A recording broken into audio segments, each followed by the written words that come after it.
12 लोगों को फंसाया, 4 शादियां की, पहले 2 बैंक मैनेजर, फिर 2 दरोगा दूल्हा बने, खाते में 8 करोड़ रुपए।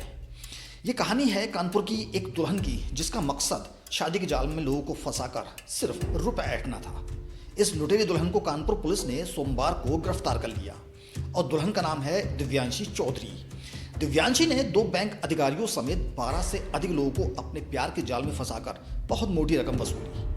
पहले वह अपने प्यार के जाल में लोगों को फंसाकर उनसे रिलेशन बनाती थी, फिर रेप का केस दर्ज कराकर उनसे रकम ऐंठती थी।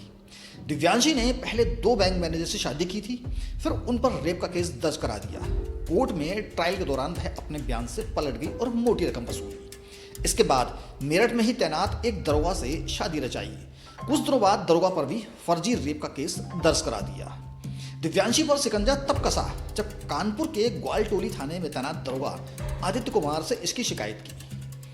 दरोगा के साथ हुए हैरेसमेंट का अंदाजा इस बात से लगाया जा सकता है कि उन्होंने 2 बार सुसाइड करने का प्रयास किया था।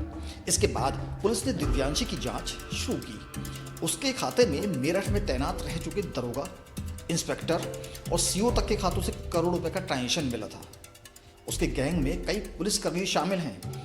बुलंदशहर के बीवी नगर में रहने वाले आदित्य कुमार ने 17 फरवरी 2024 को दिव्यांशी से शादी की। आदित्य ने बताया कि शादी के बाद से ही दिव्यांशी बीएड और सीटेट की तैयारी का हवाला देकर मेरे घर पर नहीं रुकती थी। जब घर आती थी तो अपने मोबाइल से गूगल पे, फ़ोन पे और भी जो यूपीआई ऐप होते हैं वह सब ऐप डिलीट कर देती थी। जब मैं ड्यूटी पर होता था तो दिव्यांशी मुझसे ऑनलाइन रुपए मांगती थी।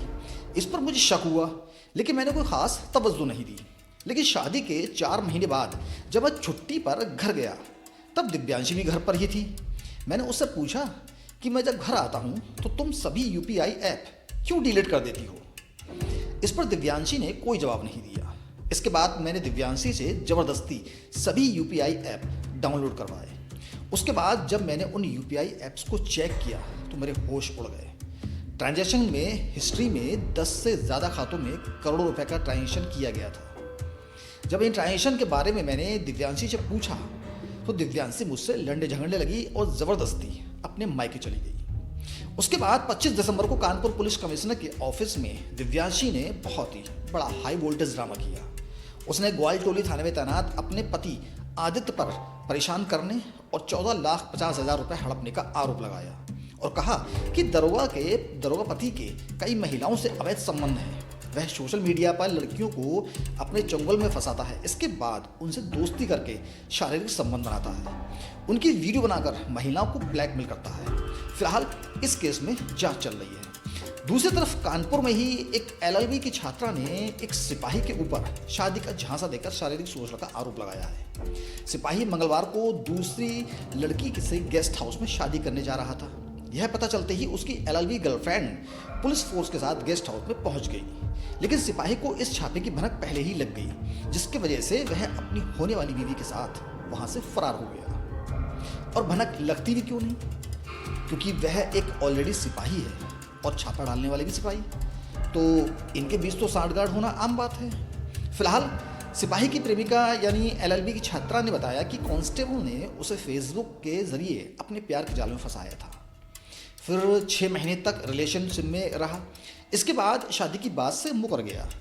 पीड़ित छात्रा ने कानपुर देहात के अकबरपुर थाने में शादी का झांसा देकर यौन उत्पीड़न करने की रिपोर्ट दर्ज कराई है। 2 दिन पहले ही कोर्ट ने कांस्टेबल के खिलाफ गैर जमानती वारंट जारी किया था।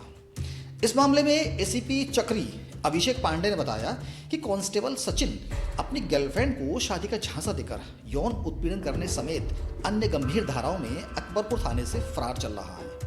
फरार कांस्टेबल की शादी की सूचना मिलने पर कानपुर देहात की पुलिस ने कांस्टेबल की तलाश में आई थी, लेकिन फिलहाल वह फरार हो गया। उसके खिलाफ विभागीय जांच भी चल रही है। उधर कानपुर में ही जबरन किस करने के चक्कर में एक युवती ने शादीशुदा युवक की जीप काट डाली। जी हाँ, जीप जिससे हम लोग बोलते हैं। दरअसल वह युवती खेत पर गई थी, तभी पीछे से वह युवक भी पहुंच गया। उस युवती को जबरन पकड़ लिया और किस करने लगा। युवती ने इसका विरोध किया, लेकिन वह खुद को छुड़ा नहीं पाई। तभी युवती ने अपने दांतों से आरोपी की जीभ काट डाली। जीभ के 2 टुकड़े हो गए, एक टुकड़ा जमीन पर गिर गया। जीप से खून बहने लगा युवक दर्द से कराहते हुए जमीन पर गिर गया। जब राहगीरों ने देखा तो उसे तुरंत उसके परिजनों को सूचना दी।